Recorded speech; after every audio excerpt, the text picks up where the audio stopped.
Welcome to the Deep Dive, where we take a monumental stack of sources and distill the life and legend into most crucial, memorable insights, designed specifically for you. Today, we are undertaking a deep dive into an artist whose trajectory, well, it almost defies an easy explanation. Right. We're talking about a career that spans 7 decades, stretching from the hardscrabble streets of wartime Italy in the 1940s all the way to a leading role in a Netflix film in 2020. We are talking about the ultimate icon of Italian cinema, the one and only Sophia Loren. That's exactly right. Yeah. And when she was born, she was Sophia Costanza Brigida Villani Ciccoloni. Yeah. And today, she stands as one of the last surviving titans from the golden age of cinema. She really does. Our source material for this deep dive is vast, covering her childhood struggle, her dramatic ascent to international stardom, a decade-long legal battle over her marriage, and of course the immense global recognition that followed.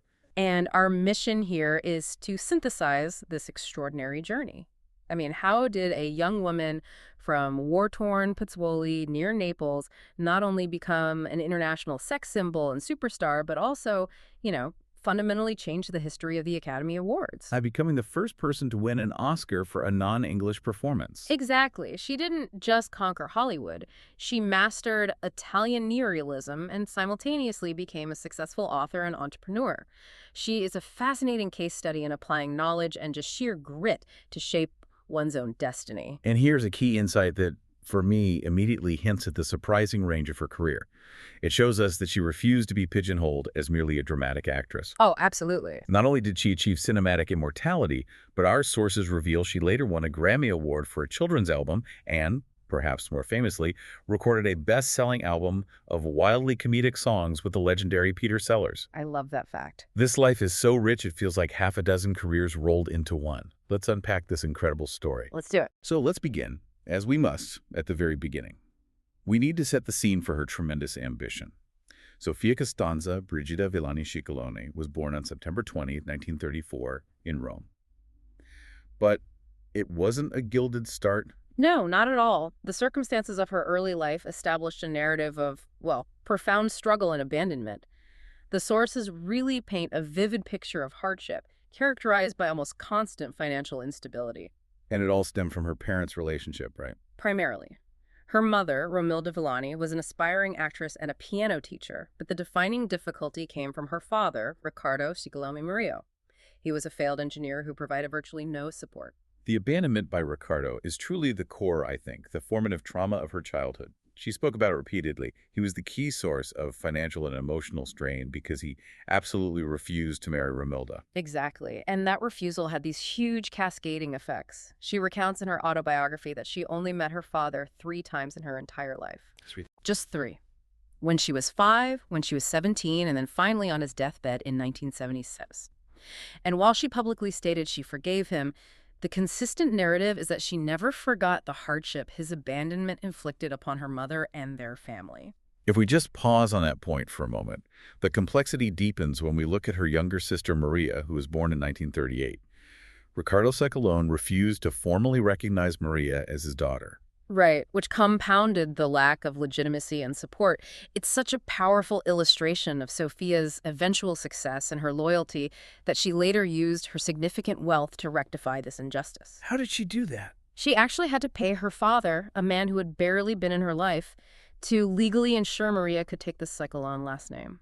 Wow. That single act just speaks volumes about her determination to protect her family and really to gain the respect they were denied. And before we move on from the family background, there's this fascinating, if, maybe unverifiable detail from Loren's own account of her lineage. Oh, the nobility claim. Yes. She claims her father was of noble descent, which, according to her interpretation, means she is entitled to some pretty grand historical titles. Like what? Viscountess of Pozzuoli, Lady of Caserta, a title given by the House of Hohenstaufen, and Marchioness of Licata Ciccolone Murillo. What's so fascinating here isn't necessarily the veracity of the claim, right? It's the psychological insight it provides. For sure. I mean, you're growing up in the absolute depths of poverty and the desire to assert a lineage far greater than the one you were handed, a failed engineer and an abandoned child. That must have been a huge driving force. It's the ultimate aspiration for respect and dignity. This struggle played out in the most dangerous possible setting. Pozzuoli, near Naples, where they moved when she was still young. Yeah. Could you paint a picture of how severe life was there during World War II? Yeah, if we connect this to the bigger picture of post-war Italian history, Pozzuoli was a pivotal and therefore highly vulnerable location. It had a harbor and a munitions plant, Making it a constant target. a constant high-priority target for Allied bombing raids. So the family lived with the daily threat of sudden death. And that reality really grounds the severity of her experiences. There's a specific, highly memorable anecdote that illustrates the chaos and trauma. The shrapnel injury. Exactly. During one particularly heavy raid, as she was running frantically to a shelter, she was struck by shrapnel and wounded in her chin. That injury, a literal physical scar from wartime trauma, is a perfect metaphor for the grit that defined her. And following the worst of the trauma, when they returned to Pozzuoli, their financial situation necessitated this remarkable entrepreneurial spirit. From her grandmother, right? From her grandmother, Louisa, who converted their living room into a makeshift pub. A pub right in their living room. That's an incredible image of ingenuity born of necessity. What did they sell, and who were the customers? They sold homemade cherry liquor. And to create atmosphere, Romilda, her mother, played the piano, and the young Sophia waited tables, washed dishes, and helped serve. Critically, their customers were often American GIs stationed nearby. Ah, so that was her first taste of American culture. It had to be. This environment gave Sophia, still a teenager, her first regular exposure to Americans, and perhaps boosted her confidence in dealing with an international audience.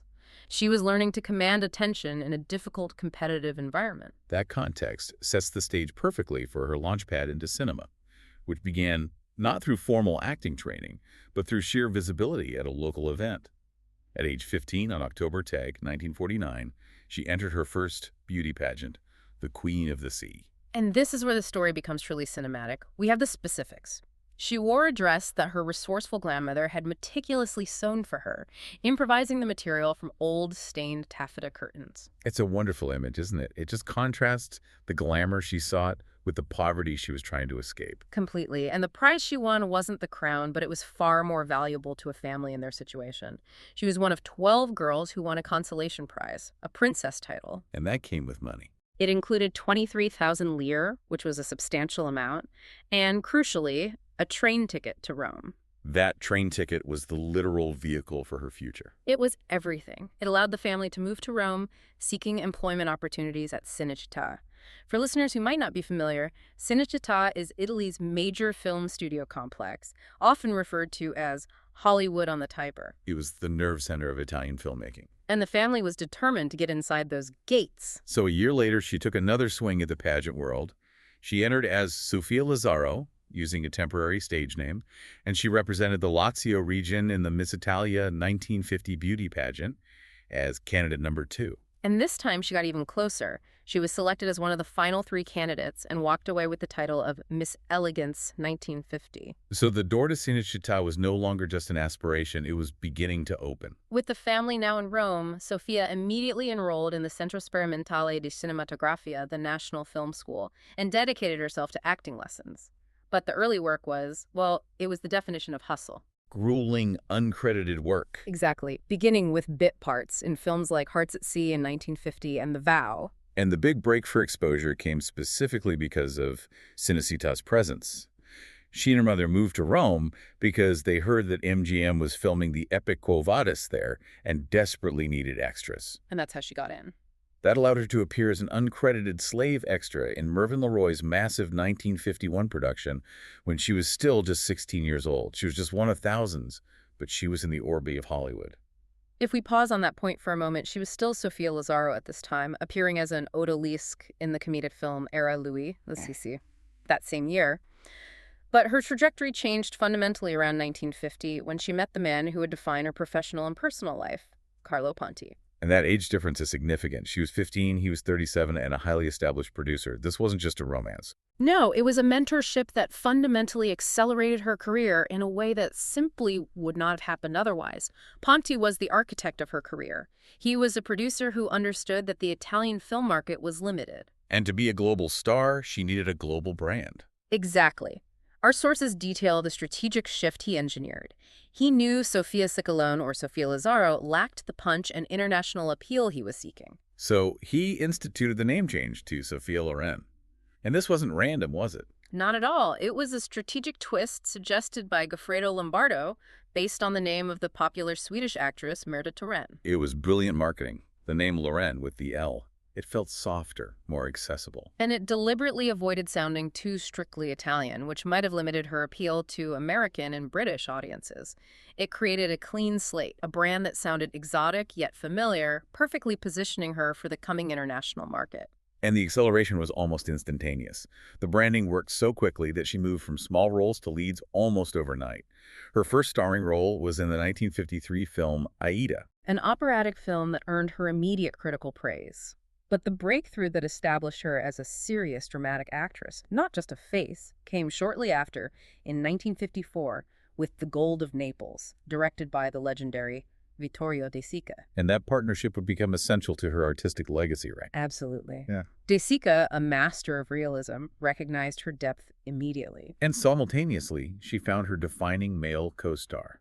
Too Bad, She's Bad, also released in 1954, marked the first of many iconic films she would make with Marcello Mastroianni. Their chemistry was just electric. It Yeah. combined both that earthy Neapolitan humor and intense dramatic tension, which made them the face of sophisticated Italian cinema for decades. It's important to note how quickly her public image crystallized. Throughout the early to mid-1950s, the role she took consciously emphasized a powerful, almost untamed, sexually emancipated persona. Which solidified her status as one of the best-known international sex symbols of the era.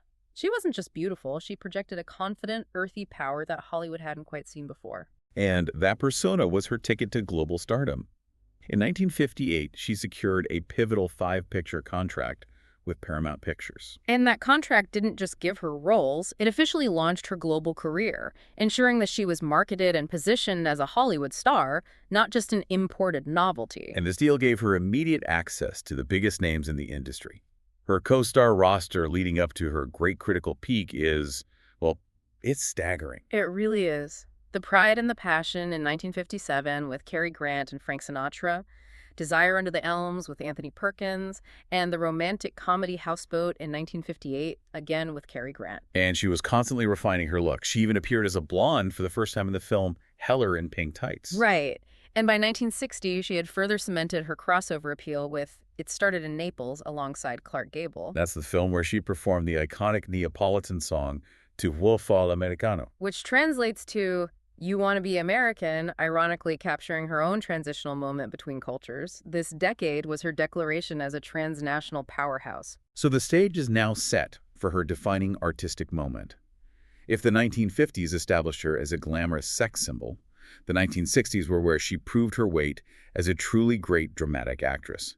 We are talking, of course, about Vittorio De Sica's 1960 masterpiece, Two Women. This film represents a radical departure. To fully appreciate it, we need some context. De Sica was a central figure in Italian neorealism. For listeners, what does that mean exactly? Well, this movement focused on telling honest, gritty stories about the poor and working class, often using non-professional actors, shooting on real locations, and depicting the economic and moral conditions of post-war Italy. So given her rising stardom based on glamour and her big Paramount contract, how radical was the decision to pivot to a gritty war drama like Two Women?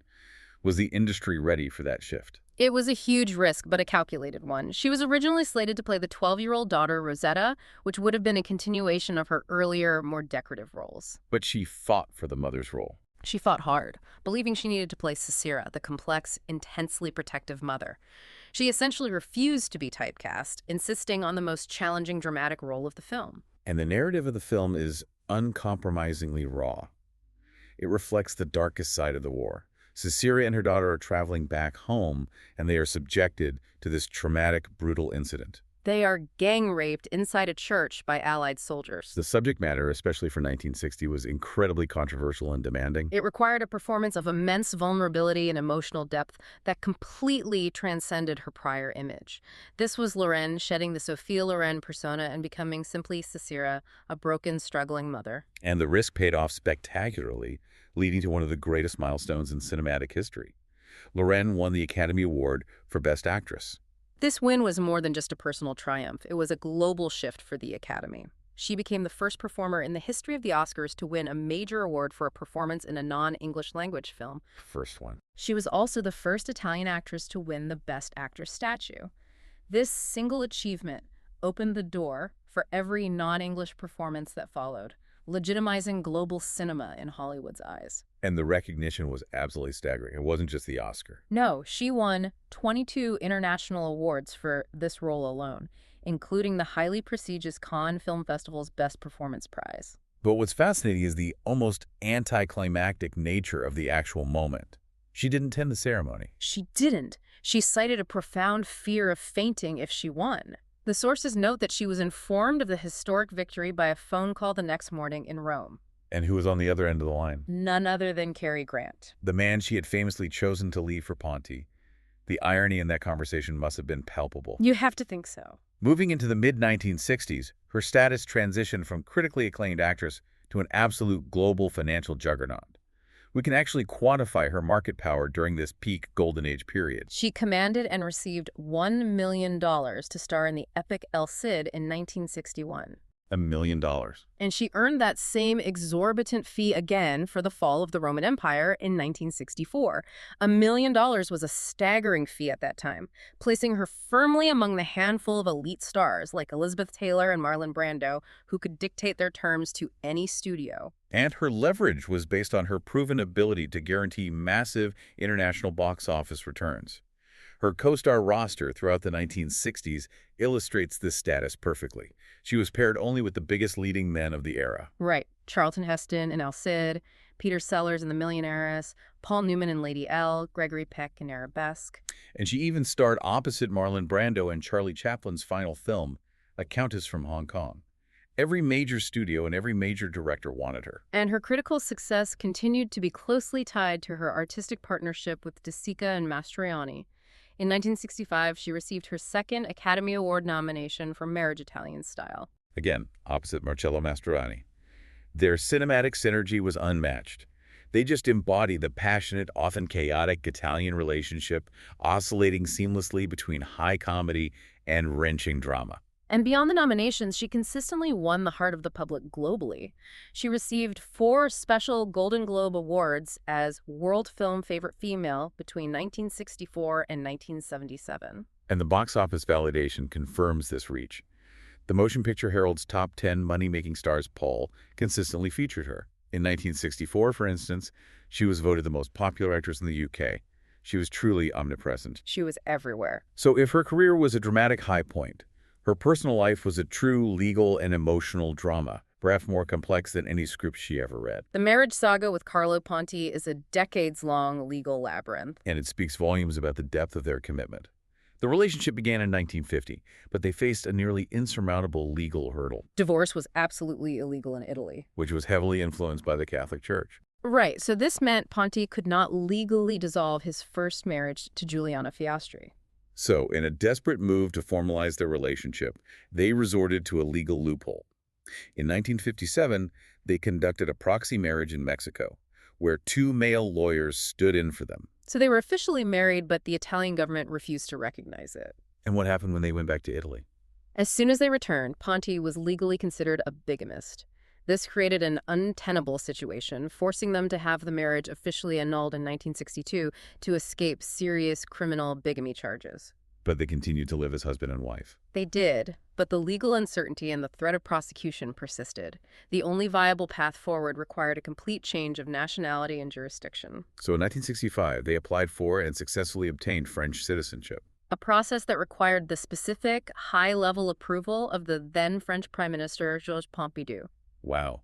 Only once they were legally French citizens could Ponti secure a divorce from Giuliana in France, finally clearing the way for a fully legal, recognized marriage.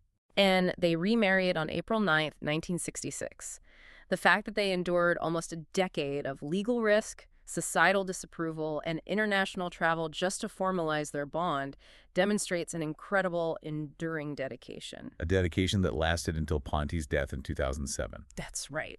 And we absolutely must discuss the intense, complicated emotional triangle involving Cary Grant. Our sources reveal that their romance began while they were co-starring in The Pride and the Passion in 1957. Right in the middle of her complex relationship with Ponti. And this was a deeply serious affair for Grant. The drama actually permeated his professional choices. How so? He was so smitten with Loren that he scrapped his original plan to star opposite his wife, Betsy Drake, in the film Houseboat. Instead, he orchestrated for Loren to take Drake's place. Which necessitated a complete rewrite of the script to suit her persona. The atmosphere on the set of Houseboat must have been incredibly strained. Especially since the intense part of the affair had already ended in what the sources describe as bitterness before the filming of The Pride and the Passion even wrapped. Grant desperately hoped to win her back and proposed marriage. He did, but Loren ultimately made the defining choice of her personal life. She chose security, commitment, and her history with Ponti over the dazzling but perhaps volatile passion offered by the older American superstar. It was a massive, high-stakes romantic decision that she never regretted. And after all that navigation, they successfully built a family.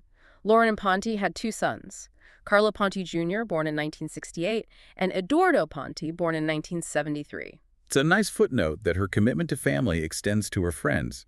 She is one of Drew Barrymore's godparents, sharing that honor with Steven Spielberg. Now, for a particularly fascinating and often overlooked family tangent, we have to address the unlikely connection to the Mussolini family. Oh, this is a wild story. It is. In 1962, Loren's sister Maria married Romano Mussolini, who was the youngest son of Italy's former fascist dictator, Benito Mussolini. That is an astonishing connection, given Sophia's own humble, poverty-stricken roots. Maria and Romano had 2 daughters, one of whom is Alessandra Mussolini, who later became a highly recognizable public figure, serving as a prominent member of parliament and member of the European Parliament. The implication here is complex. This marriage essentially connected Sophia Loren's family to the most controversial political legacy in 20th century Italy. It did. And while Loren never publicly leveraged this connection or involved herself in those politics, the existence of this family tie illustrates just how deeply entrenched, culturally and politically, her immediate family became within the Italian establishment. Shifting back to Sophia herself, her life was constantly scrutinized and often punctuated by high-profile legal challenges. The most famous was in 1982, when she served 17 days in prison in Italy on tax evasion charges. This charge, however, was highly debated.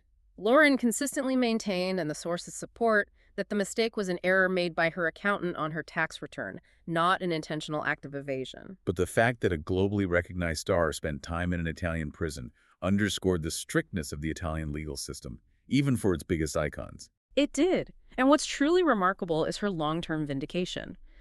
In 2013, decades later, the Supreme Court of Italy cleared her in a separate, decades-long dispute over the tax she should have paid on her 1974 earnings. To fight for decades and finally be vindicated speaks again to that tremendous resilience we saw forged in Pozzuoli. She even demonstrated her determination to control her image in the nascent digital age.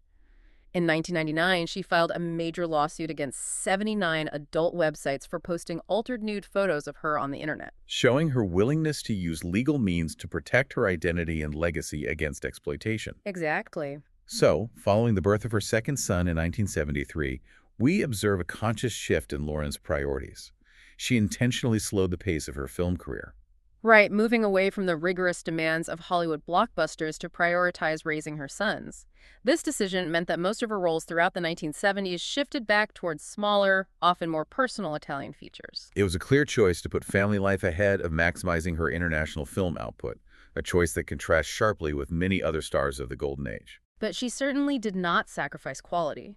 She continued to deliver critically acclaimed performances that connected back to the near-realist themes of her past. A major highlight was A Special Day in 1977. Co-starring, naturally, Marcello Mastroianni. Of course.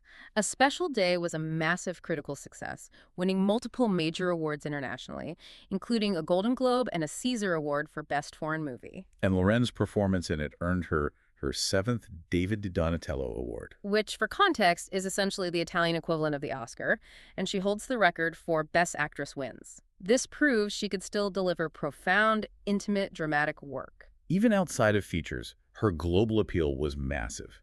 In 1980, following the international success of her biography, she took the unique step of portraying both herself and her mother, Romilda Villani, in the made-for-television film adaptation, Sophia Loren, her own story. She was actively controlling and disseminating her own narrative, which was crucial for an actress who had spent so long navigating the media. And this need to control her image and narrative extended into the television world, which was rapidly growing in the early 1980s. She was actively courted by American TV executives.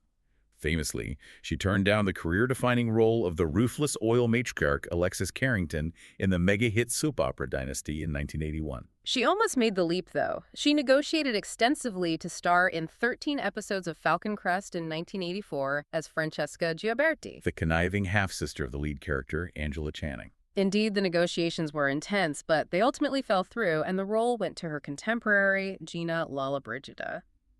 It's an interesting hypothetical. How different would American television history have been if Sophia Loren had been a major primetime soap villain? This era is also fundamentally defined by her pioneering business moves. She showed remarkable entrepreneurial foresight, recognizing the value of celebrity branding outside of film. She was a true pioneer. In 1981, she launched her own perfume, simply named Sophia.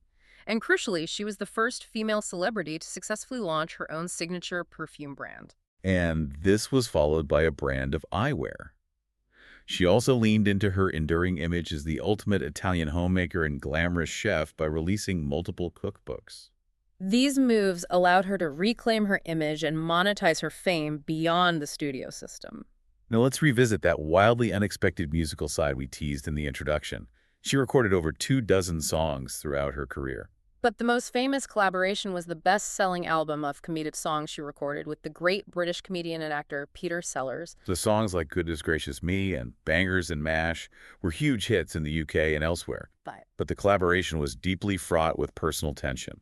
The sources confirm that Sellers developed a profound, desperate infatuation with Loren. And she had to actively fend off his romantic advances. The obsession was so powerful that Sellers' biographer noted it reportedly led directly to his split from his first wife, Anne Howe. What's fascinating is how Loren managed this. She was professional and maintained the collaborative success, but she made it abundantly clear to biographers that she only ever reciprocated his affections platonically. She managed to harness the chemistry for comedy while maintaining her personal boundary. Which is a difficult feat under such intense scrutiny. And then there is the truly bizarre award that puts her in a historical trio you simply wouldn't believe. Can you shed some light on the Grammy win? I can. She won the Grammy Award in 2004 for Best Spoken Word Album for Children. The album was Wolf Tracks and Peter and the Wolf. And the other narrators? Former President of the United States, Bill Clinton, and the former General Secretary of the Soviet Union, Mikhail Gorbachev. That is a staggering cultural collision. To find Sophia Loren, Bill Clinton, and Mikhail Gorbachev sharing an award. It just speaks to her pervasive cultural reach across politics, art, and entertainment. Moving to the 1990s and 2000s, while she became extremely selective about roles, she was constantly accumulating high-level institutional recognition, solidifying her legacy. In 1991, she received the Academy Honorary Award for Lifetime Achievement. The Academy cited her for adding permanent luster to our art form. That was quickly followed by the Golden Globe Cecil B. DeMille Award in 1995. And in 1999, the prestigious American Film Institute named her one of the greatest stars of American film history. She was also honored by European states, Knight of the Legion of Honor in France in 1991, and Knight Grand Cross of the Order of Merit of the Italian Republic in 1996. These aren't just accolades, they are state honors recognizing her cultural ambassadorship. And her return to American cinema proved she still had box office pull. Grumpier Old Men in 1995, where she played a femme fatale opposite Jack Lemmon and Walter Matthau, became her biggest U.S. box office hit in years. And later in 2009, she starred in Rob Marshall's ensemble musical film 9, earning her a Screen Actors Guild nomination alongside the cast. Her first prominent U.S. theatrical film in 14 years. And the beautiful culmination of her professional life came in 2020 when she starred as Holocaust survivor Madame Rosa in the feature film The Life Ahead, which was directed by her son, Carlo Ponti. This role, coming in her mid-80s, brought her full circle. It was a return to the kind of complex, gritty, dramatic performance we hadn't seen since Two Women. And she continued her winning streak, receiving the AARP Best Actress Award and another David Di Donatello Award for Best Actress in a Leading Role. She officially holds the record for 7 David Di Donatello Best Actress Awards. This brings us right up to the present day.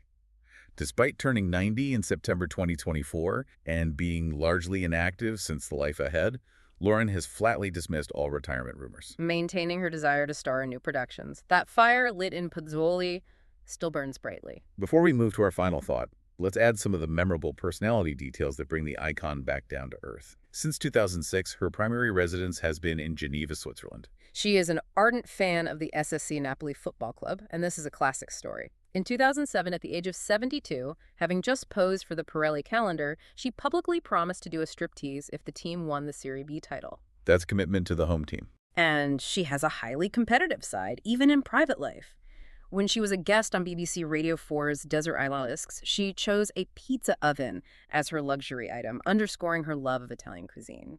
And she also confessed that Richard Burton, known for his temper, was so furious with her for cheating at Scrabble that he threatened not to play with her anymore. The diva was willing to bend the rules for a win. So, to summarize this extraordinary journey, what truly stands out is the synthesis of her professional life. Yeah. She didn't just succeed in one market. No, she mastered two distinct film ecosystems, the deeply humanist, gritty Italian neorealism with De Sica, and the sweeping, glamorous commercial Hollywood epic and romance. She managed to navigate what was a legally perilous and unconventional marriage to Carlo Ponti for decades, maintained her relevance and top-tier appeal across multiple decades, and achieved ultimate status across diverse media. Spanning film, music, literature, and even launching pioneering commercial brands. If we look at the sheer metrics of her achievements, they're almost unparalleled. She holds the domestic record for the most David di Donatellos for Best Actress, 7. She was the barrier-breaking first person to win a major Oscar for a non-English performance. And she was the verified most popular actress in the UK in 1964. Her cultural omnipresence, rising from such difficult, humble beginnings, is a profound testament to the power of ambition and branding. This is a life defined by turning personal hardship into professional fuel. True. She transcended the label of sex symbol to become a symbol of resilience. A true icon. Okay, let's unpack this for your reflection.